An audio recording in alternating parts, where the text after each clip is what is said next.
P31, that's what they call me. I walk in the building and the party starts. Iller than Picasso, yeah, I'm a work of art. Now go live on my ladies, go live, go live on my ladies, go live, go live on my ladies, go live. Jazzy on the outside, beautiful on the inside. Now go live on my ladies, go live, go live on my ladies, go live, go live on my ladies, go live.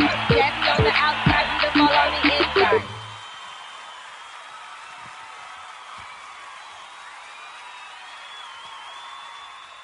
Hi, my name is Frazier Matthews. Today, I'm here with Mercedes, Murk Mercedes, aka P31 that is.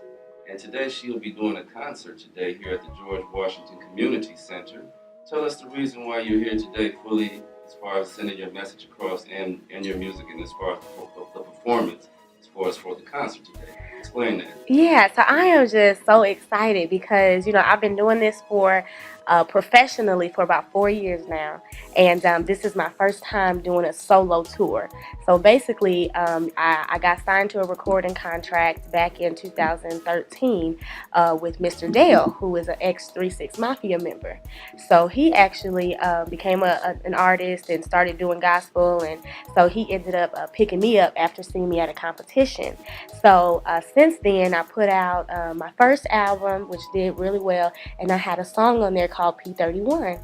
And so P31 just got really popular and really huge, and so people just started to love it. I put a music video out, and I got all these views, and it actually got picked up by Magic Johnson's network, Aspire. So they play it, and so I realized that there was so much buzz around that song that I wanted to branch out and make it like a huge brand and a big movement. So basically, P31 is an acronym that stands for Proverbs 31.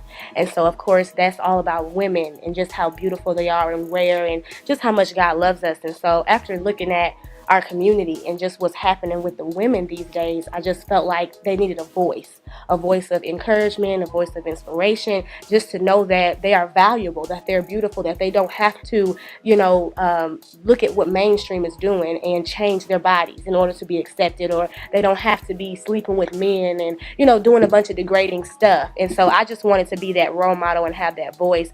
And so being that my hometown is Peoria, I wanted to come back, to my city and just represent what God has been doing in my life. And I just feel like it's important to give back. And so all of the young women here, I just wanted to have an opportunity for them to get this message first. So this is the first city of the tour, and I'm just super excited. Yeah, that makes us feel kind of special that you came back home and started the tour here in town. Yeah. That's real special for Peoria, I think. We need to take notice to that.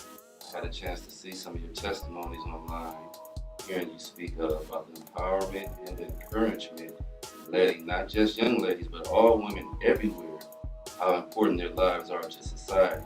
What drove you in the direction of your focus towards reaching out to the females in particular? Yeah, so, being a female artist and doing hip hop, I feel like we're already scarce as it is. Like, you don't have anywhere near as many female MCs as you do males, and especially with a positive message. And so I feel like the majority of the women that represent this culture, they go along with calling women bees, and it's like they have this pressure to just have a big old booty or, big old this. And I just find that women are conforming to that image and feeling like I don't look like her, so I'm not good enough, and then just the way that they dress, it's like they're huge sex symbols. And so I'm seeing little kids, 9-10 years old with little bitty shorts and, doing all this and talking crazy, and just you're seeing so much advancement because of just the technology and media and what they're pushing. And so I was like, this cannot be the only voice for women. Like, they have to understand that it's not just the outward appearance. Like, men want somebody who is intelligent, who has some wisdom, who has some kindness, who is peaceful, that's not always having an attitude. Like, there's so much more. And so I did not want for the women to just go that way because they felt like that was the only choice. I wanted them to know that there is a different choice you can choose. And I knew how hip-hop affected me, because I fell in love with it. And some of my favorite artists, they're talented, but their message was toxic. And for me, I knew that my personality, the way I was thinking, everything was changing based on those rappers that I looked up to. And it wasn't a good thing. And so I felt like I had to do that. I like that answer right there. That note right there, I wanted to ask appreciate you also. How are males receiving your music? How do they receive your music when they hear it? What's so crazy is they love it. And that's what's awesome because these last few songs I've done have been for women.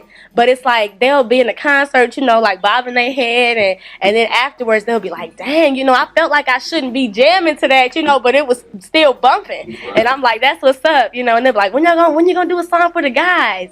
So they really enjoy it. And I get a lot of compliments because one of the things that guys have told me is that they like it because I'm myself. And I don't try to be masculine or try to be hard or compete with the guys. I stay in that feminine element, and they appreciate that because a lot of women, they kind of have that masculinity that kind of goes along with them, and they're just like, you're talented, and you come hard, but yet you're still pretty, and so a lot of them give me props, just for being able to keep my own image and be able to be in the rap game. So, yeah. Another question is like, what do you classify as music? What style of music? What genre does it fit in? Yeah, I like to call it kingdom hip hop. And I know that's different, but I feel like Christian or gospel, it kind of puts it in a box and it makes people feel like I have to go to church to enjoy this, or I'm not exactly a good person, so I don't really feel like that applies to me, or then maybe not even be interested because they don't feel like it's going to be it's going to be whack. And so I like to call it kingdom hip hop because really that's my mission. Like what I do, I feel like it's not about religion, it's not about a church thing, it's really about letting people know that they're royalty, that that God is a king, and what comes with him is peace and joy and prosperity and success. Like you should be living blessed. You shouldn't be poor. You shouldn't be feeling like you're just a thug or you're never going to be anything, or the streets and drugs and pushing weight is all that you're worth. And so I feel like my music, it allows people to get that kingdom mindset and understand, okay, I have purpose. I have gifts. I have talents. I have a calling on my life to be something greater than what I am. So that's what I like. Very inspiring words right there. I'm inspired just hearing that personally. Where did you get that upbringing from? Were you raised in the church? Yeah, Mom? I was. My mom. Where did you get this inspiration from to be encouraged like that? Yeah, so to have that type of feeling and that thought that you just said. Man, I grew up in church. I was a baby when my mom got saved, and I went to a church right out here in Peoria, Faithful Gospel Baptist Church, and so I went there my whole life, and I had a lot of word that my mom would give me. Like she would always talk to me about who I was and give me encouragement, because my dad, I didn't have him throughout my whole life, and so she was always just an inspiration for me and always teaching me about the word and teaching me about God.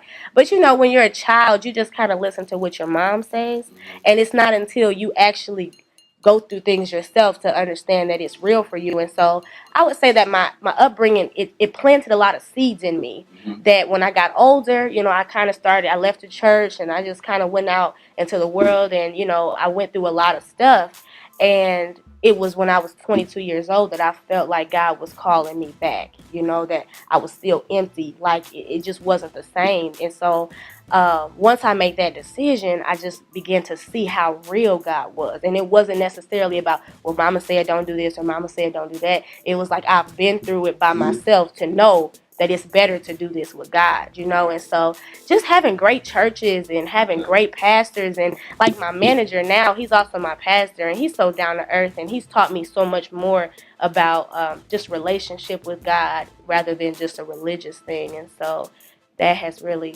blessed me. Wow, that's amazing.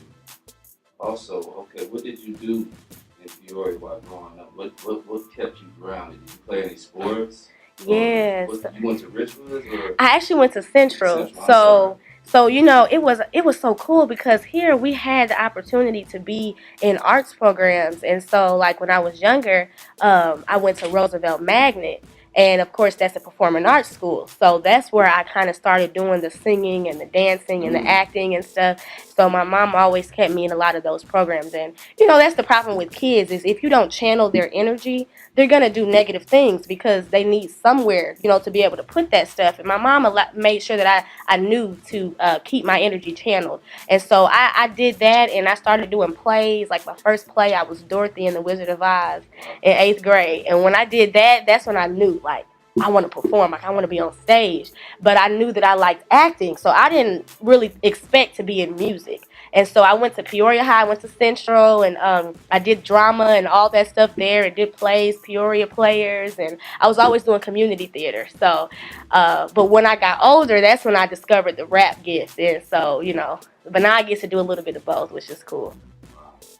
Okay, that sounds very interesting. Also, what is it like today to see you performing in the world famous George Washington Community Center where Richard Pryor started his start at, and now we see another epic moment happening with you going down here. What does it feel like to be able to perform in his former theater? It's incredible. I mean, I'm like, God, you love me to allow me to do this, because one of the things, that people have always known Peoria for is Richard Pryor. And a lot of times when you say I'm from Peoria, they're like, what? What is Peoria?